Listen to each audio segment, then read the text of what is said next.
berucap berkaitan dasar perbahasan perbelanjaan. Terima kasih Datuk Yang di-Pertua kerana memberi peluang kepada saya untuk berbahas dalam bajet 2025. Saya akan menimbulkan beberapa isu untuk pertimbangan kerajaan. Isu pertamanya adalah berkenaan peruntukan pembangunan. Dalam bajet 2025, peruntukan pembangunan yang diperuntukkan kepada Sarawak ialah 5.9 bilion, iaitu 6.8% sahaja daripada jumlah ringgit Malaysia 86 bilion peruntukan pembangunan. Datuk Yang di-Pertua, saiz tanah Sarawak adalah 124,450 saya baru terima kilometer persegi, usul iaitu lebih 36 kurang 6% daripada jumlah keseluruhan tanah Malaysia. Dengan keluasan tanah yang begitu besar, pastinya Sarawak memerlukan lebih banyak dana pembangunan untuk mengejar tahap pembangunan antara Sarawak dan Semenanjung Malaysia. Kalau mengikut jumlah penduduk pun, Sarawak mempunyai 2.9 juta penduduk pada tahun 2022, iaitu lebih kurang 9% daripada jumlah keseluruhan 32 juta penduduk di negara kita. Jadi, dari segi keadilan untuk Sarawak, peratusan peruntukan pembangunan paling minimum untuk Sarawak sepatutnya ialah 9% daripada jumlah peruntukan pembangunan, iaitu 7.74 bilion untuk tahun depan dan bukannya 5.9 bilion. Oleh itu, saya mengesah kerajaan untuk membuat anggaran mengikut perkadaran itu dalam bajet pembangunan dalam tahun depan. Isu kedua yang saya ingin sebut adalah mulai 1 hari bulan Januari 2025, penggunaan e-invoice akan dilaksanakan untuk perniagaan dengan perolehan tahunan atau ambang pendapatan antara 25 juta hingga 100 juta dan mulai 1 hari bulan Julai 2025, e-invoice akan dilaksanakan untuk semua perniagaan yang mempunyai perolehan tahunan antara RM150,000 Malaysia hingga RM25 Malaysia juta. Threshold RM150,000 ini untuk perniagaan untuk mematuhi dasar e-invoice adalah terlalu rendah. Peniaga-peniaga kecil yang kekurangan infrastruktur IT dan sumber yang terhad akan menghadapi kesukaran. Mana-mana peniaga dan juga penjajah yang mempunyai purata hasil kasar RM420 Malaysia sehari akan melebihi threshold itu dan perlu menanggung kos tambahan untuk memasang infrastruktur IT bagi mematuhi dasar e-invoice ini. Kebanyakan penjajah tidak mempunyai sebarang peralatan IT untuk invoice. Dengan pelaksanaan dasar ini, ramai daripada mereka akan terpaksa menanggung perbelanjaan tambahan untuk mendapatkan peralatan dan perisian yang diperlukan. Oleh itu, permintaan daripada orang ramai, terutamanya penjajah dan peniaga kecil, supaya threshold ini dinaikkan kepada RM500,000 Malaysia. Isu ketiga, saya menyokong... Stampin, saya nak masuk sikit boleh pasal e-invoice. Di bawah sana, Stampin, selain daripada infrastruktur, yang banyak diceritakan di bawah sana adalah berkaitan dengan penerangan.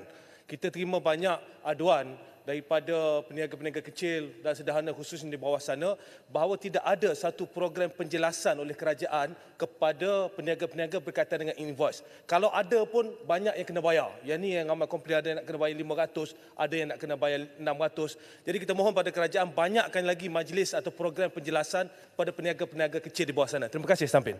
Terima kasih. Bolehkah masukkan apa yang disebutkan dan dicadangkan kepada perbahasan saya? Isu ketiga, saya menyokong kenaikan gaji minimum kepada RM1,000 RM700 Malaysia yang akan dilaksanakan mulai 1 hari bulan Februari 2025 untuk semua majikan kecuali yang mempunyai pekerja kurang daripada 5 orang yang perlu mematuhi kadar gaji minimum ini bermula daripada 1 hari bulan Ogos 2025. Walaupun terdapat segelintir pihak yang bersuara menentang dasar ini, tetapi statistik DOSM menunjukkan dengan jelasnya bahawa pekerja kami adalah underpaid atau pembayaran gaji tidak setimpal dengan hasil usaha yang diberikan. KDNK nominal Malaysia bagi tahun 2023 berjumlah 1.8 trilion ringgit Malaysia.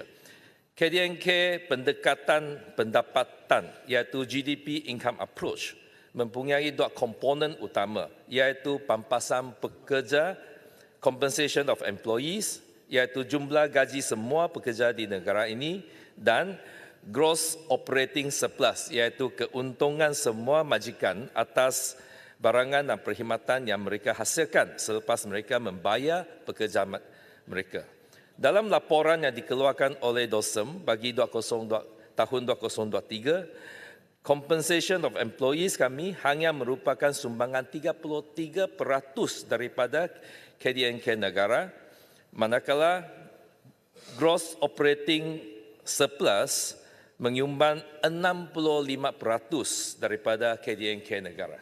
Pada tahun 2023, jumlah penduduk negara kita lebih kurang 34 juta, di mana 70% iaitu 23.8 juta orang adalah dalam tenaga buruh yang menyumbang kepada KDNK kita, sama ada sebagai pekerja atau sebagai majikan. Daripada 23.8 juta tenaga buruh ini, 16 juta iaitu 2/3 atau 67% adalah pekerja. Selebihnya 1/3 daripada itu adalah majikan. Namun 2/3 itu pekerja hanya mempunyai 33% share dalam KDNK kita, manakala 1/3-nya majikan itu mempunyai 65% share dalam KDNK kita. Dalam kebanyakan negara maju, share pampasan pekerja dalam KDNK mereka adalah melebihi 50%. Angka perangkaan ini dalam layman's term bermakna pekerja negara kita mendapat gaji yang terlalu rendah. Adalah mustahil untuk bergantung kepada kuasa pasaran untuk membetulkan ketidakseimbangan ini kerana ada perbezaannya bargaining power di antara majikan dan pekerja. Oleh itu adalah lebih baik dan wajar untuk kerajaan mengambil langkah untuk meningkatkan kadar gaji minima supaya pekerja mendapat bahagian yang lebih adil daripada pai ekonomi negara kita. Isu keempat, ramai yang terkejut dengan pengumuman Perdana Menteri bahawa majikan mesti mencarum kepada KWSP untuk pekerja asing. KWSP adalah untuk tujuan tabung persaraan seseorang. Pekerja asing ini tidak akan bersara di Malaysia. Dan dengan ini menggagalkan tujuan KWSP untuk pekerja asing ini. Lagi, ini akan bermakna tambahan 12% atau 13% kos kepada majikan.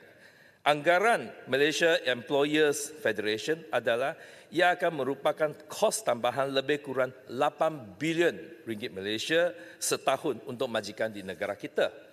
Oleh itu adalah permintaan daripada pihak majikan supaya kerajaan membatalkan dasar tersebut.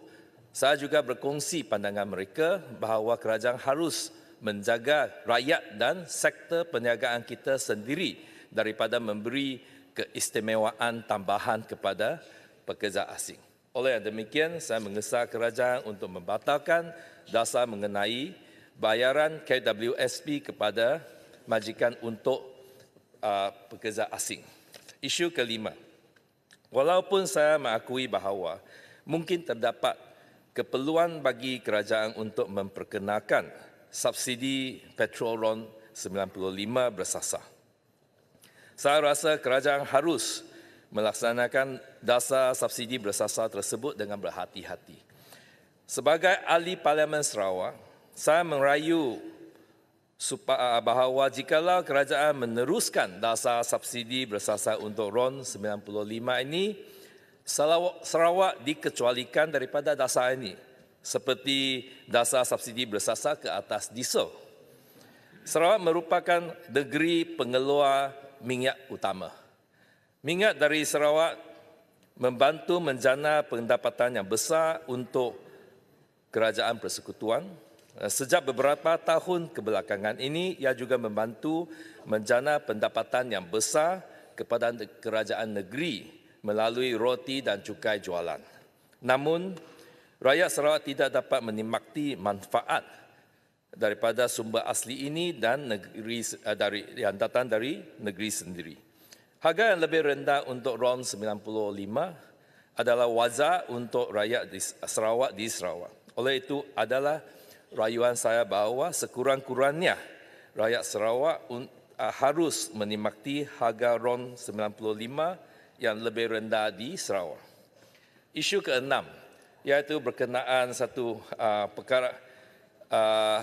berkenaan dengan satu tender untuk kontrak perkhidmatan sokongan klinik di Sarawak. Kontrak tersebut merangkumi Facility Engineering Maintenance Service, Biomedical Engineering Maintenance Service dan Cleansing Services untuk 25 poliklinik di seluruh Sarawak untuk masa 40 bulan, bermula 1 hari bulan Januari 2025. Saya didapati ada unsur hengki-pengki dalam proses tender untuk kontrak tersebut. Walaupun syarikat yang terpilih dalam dokumen tendernya menawarkan harga 62 juta,